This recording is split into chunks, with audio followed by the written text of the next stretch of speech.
The envelope wasn't supposed to be opened by me. It had my husband's name printed across the top in bold letters: Mark Stevenson, Confidential, DK General Laboratory Services, the same hospital that had called twice that morning. The first time he answered. The second time, he stepped outside. And when he came back in, his face looked like someone had just handed him a verdict. He hung up so fast it was like the phone burned him. I almost left the envelope on the counter. Almost. But something about the way he wouldn't meet my eyes after that call, something tight and cornered, felt dangerous, not stressed, not annoyed. Cornered 7 days ago. The first crack showed. We were in the living room. Early evening. The house is quiet except for Leo's soft coos from his swing. Mark was holding him. Normally, that's his favorite part of the day. He's the dad who built the crib 3 months early. The dad who cried the first time. Leo wrapped a hand around his finger, but that night, he wasn't smiling. He was studying him. His thumb traced along Leo's eyebrow slowly. His jaw flexed. A muscle ticked near his temple. His breathing was shallow to measured, like he was bracing for something. I walked in with tea. "He's got your chin," I said softly. "That dimple? That's all you." Mark didn't respond. He kept staring at Leo's face. His eyes, still blue, he said. I gave a small laugh. "Yeah, babies can keep blue eyes for months. My mom has blue eyes. Recessive genes are a thing." He finally looked at me, and the temperature in the room dropped. "Yeah," he said quietly. "Biology." The word landed heavy, not curious, accusing. My chest tightened.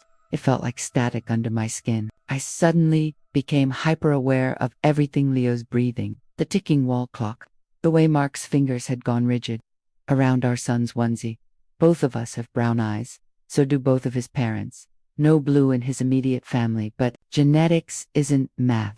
It's messy, unpredictable. I knew that. So why did I suddenly feel like I needed to defend it? He stood up too fast, placed Leo in the swing with mechanical care. "Headache," he muttered. "I'm gonna lay down."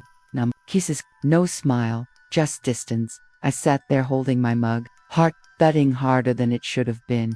Later that week, I walked past his office. He didn't hear me. On his screen, "Can two brown-eyed parents have a blue-eyed baby?" Below it, "How accurate are paternity tests?" My stomach dropped so fast it made me dizzy. There are moments in a marriage where something invisible shifts. No shouting, no explosion, just a quiet realization that the ground under you isn't solid anymore. I stood there frozen in the hallway, listening to the soft click of his mouse, click, click, like he was gathering evidence against me. That night, when I reached for his hand, in bed, he flinched, just slightly but enough. And in that tiny record, I understood something terrifying. This wasn't stressful. This wasn't exhaustion. This was a doubt. And doubt, once it takes root, doesn't whisper, it grows teeth. What I didn't know yet, what I couldn't possibly know, was that while I was trying to prove genetics, he had already ordered something far more permanent. And the hospital wasn't calling about illness, it was calling about proof. By Tuesday, the shift wasn't subtle anymore, it was systematic. Mark didn't just seem distant, he seemed fortified. His phone never left his hand. Not the kitchen, not the couch, not even the bathroom. He ordered a waterproof case, overnight delivery, and installed it like he was preparing for combat. He started sleeping with the phone beneath his pillow, not on the nightstand, beneath it, like he was afraid I might reach for it in the dark. Tuesday night, the room was quiet except for the soft static of the baby monitor. I was half asleep when his phone buzzed. The screen flashed bright against the ceiling. I rolled over and reached toward it just to tilt it away from the bassinet so the light wouldn't wake. Leo's hand snapped around my wrist, hard, not confused, not startled, intentional. His grip tightened for a second too long. I felt his pulse racing through his fingers. "Mark," I whispered sharply, "you're hurting me." His eyes were wide open, fully awake. He released me like he'd just realized what he'd done. "Sorry," he said quickly, too quickly. I thought you were falling. I sat there rubbing my wrist. A faint red outline of his fingers was already forming. My skin felt cold where he'd grabbed me.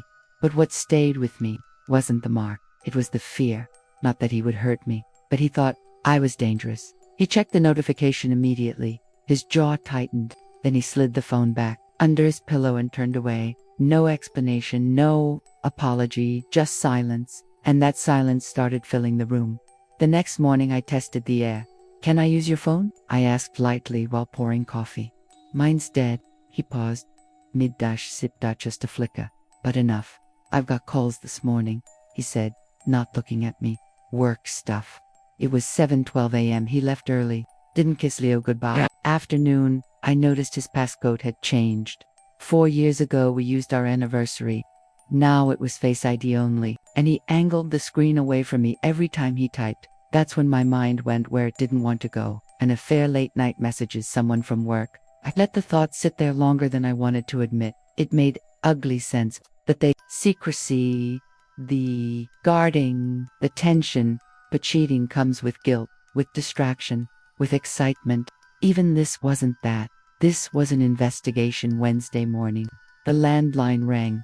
"Mercy General Laboratory Services," the woman said. Her tone was clipped. "Administrative calling regarding submitted genetic samples under case file 47B12. We need to confirm our insurance authorization." Genetic samples. My stomach tightened. "What samples?" I asked carefully. A pause. "Not authorized to disclose that without speaking directly to Mark Stevenson." Her voice wasn't sympathetic, it was procedural, like I'd just asked about evidence in an active case. I hung up slowly. Genetic. Not blood work, not cholesterol. Genetic. And suddenly, the wrist grab made sense, the phone secrecy made sense, the blue eyes made sense. He wasn't hiding another woman, he was hiding doubt. And whatever those samples were testing, the results were important enough to make my husband look at me like I was capable of betrayal. By the time the second hospital call came the next day, I already knew. This wasn't about illness, it was about proof. And proof was on its way to my house. If you're watching this story, tighten your blanket and hit the like button so YouTube understands you want the next chapter unlocked. And tell me in the comments, which beautiful country are you watching from? And what's the exact time there right now? By Wednesday afternoon, the air in the house felt charged. Like before a thunderstorm, Mark came home early that day, but not in a normal way. Not relaxed. Not relieved. He walked in like someone entering a courtroom. Leo was in his swing. I was folding laundry. He barely looked at either of us. "You okay?" I asked carefully. "Yeah." Flat, immediate, defensive.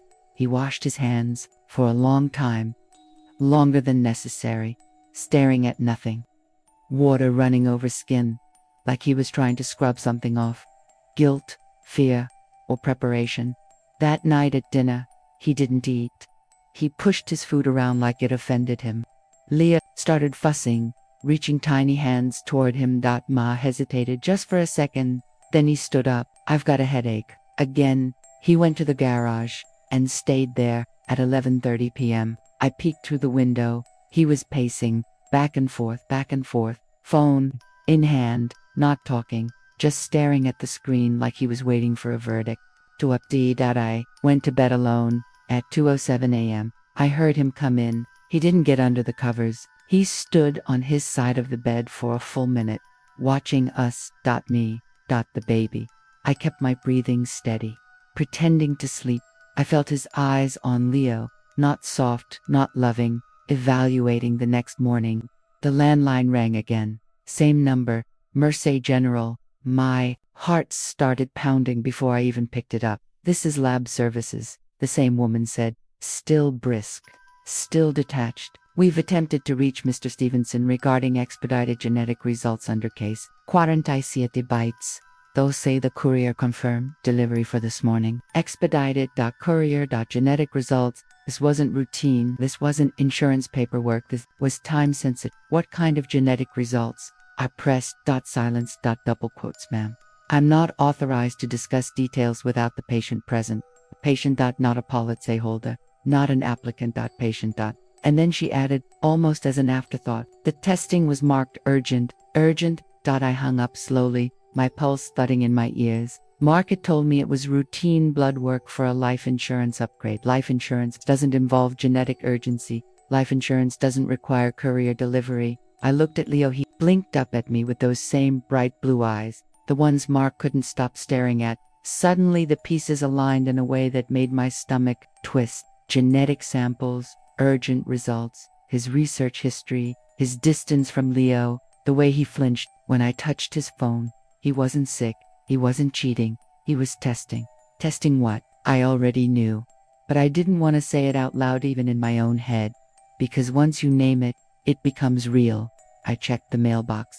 Nothing yet, but the courier had confirmed delivery, which meant it was coming, which meant he was waiting for it, which meant he had already imagined the outcome, and whatever he believed that outcome would be, it was enough to make him sleep in the garage. That afternoon, I texted him. The hospital called again, said something about expedited genetic results. Should I be worried?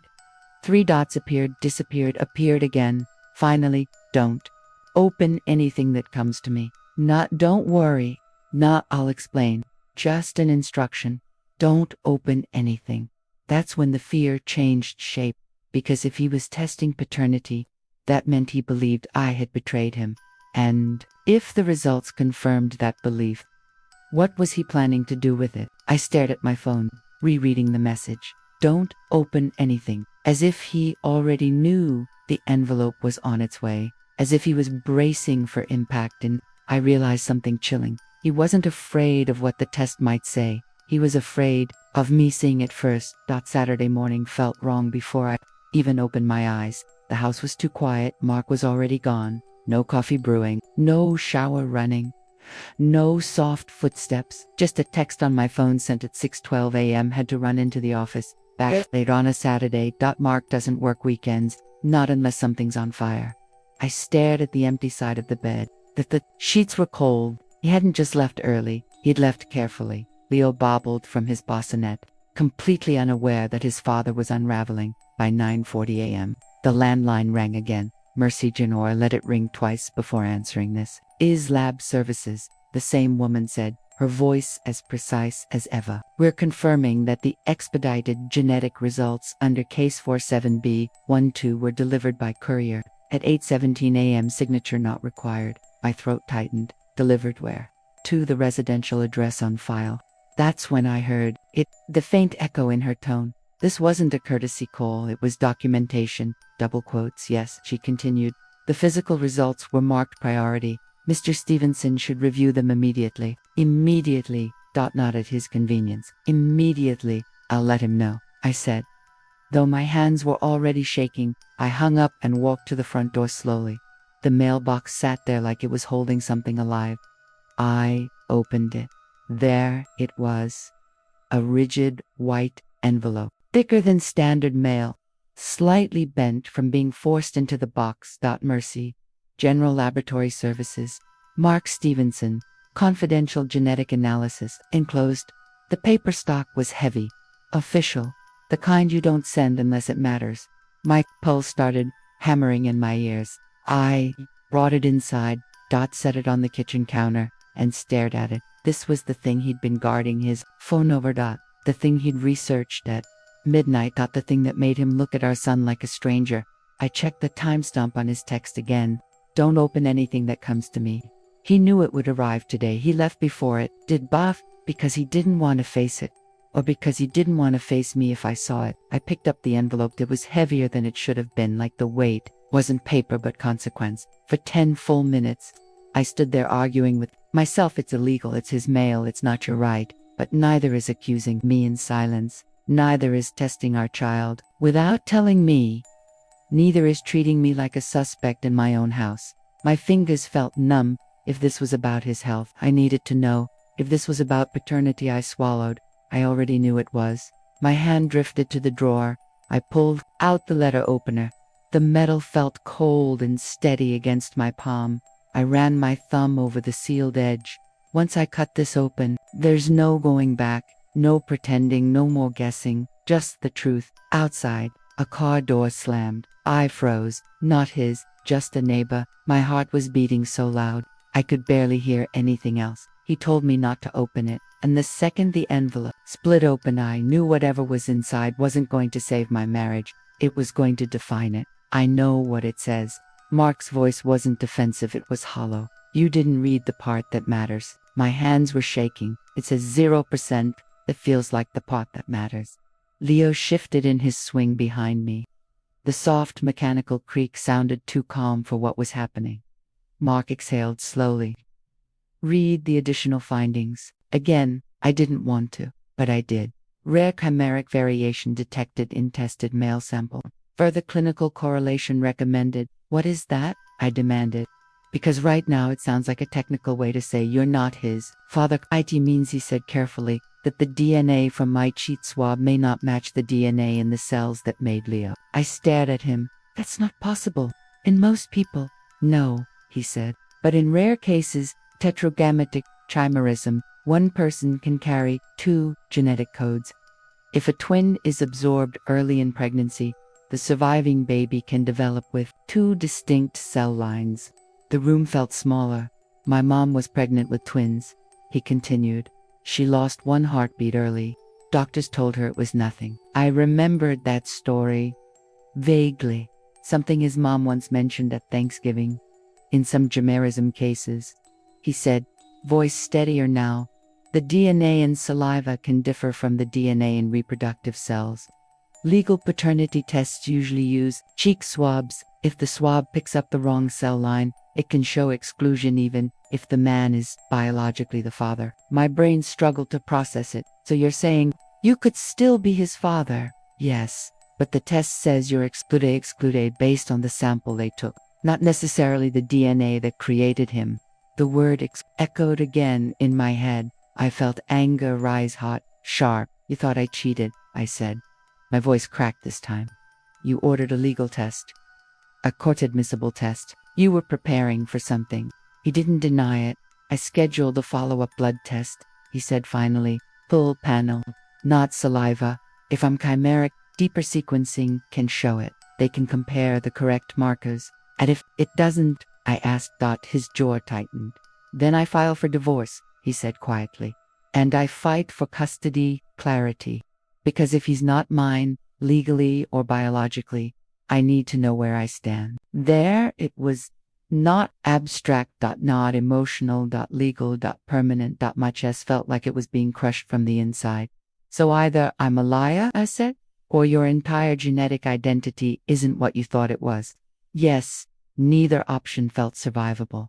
I looked at Leo, at his tiny fingers, his peaceful face. A week ago, we were arguing about paint colors for the nursery. Now we were questioning biology, identity, parenthood. The first test didn't just shake our marriage, it detonated it. And now we wait for another result, one that won't just decide paternity. It will decide whether Tao destroys us, or whether science just exposed something neither of us ever saw coming.